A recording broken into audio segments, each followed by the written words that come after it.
बिस्मिल्लाहिर्रहमानिर्रहीम। आप देख रहे हैं my channel Asad Islamic views. एक रेडी वाले से गोलगप्पे खाने के बाद मैंने पूछा, भाई फैसलाबाद को जाने वाली बसें कहाँ खड़ी होती हैं? तो इन्होंने सामने इशारा करते हुए कहा कि सामने इस होटल के पास। मैं जल्दी जल्दी वहाँ पहुँचा तो होटल पे चाय पीने वालों का बहुत रश था। हमने भी ये सोचकर चाय का आर्डर दे दिया कि चाय में कोई ख़ास बात होगी। चाय वाकई बड़ी मज़ेदार थी। जब हम चाय का बिल देने लगे तो याद आया कि गोलगप्पे वाले को तो पैसे दिए ही नहीं।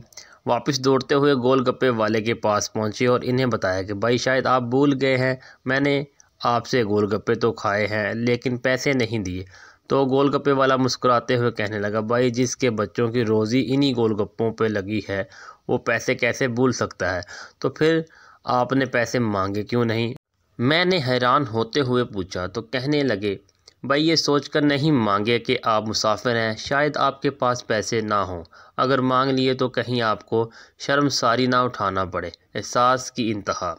जब तक मुसलमान अपने भाई की मदद में लगा रहता है, अल्लाह इसकी मदद में लगा रहता है। असद इस्लामिक व्यू वीडियो को शेयर लाजमी करें, एक बार दुरूद शरीफ पढ़ लें।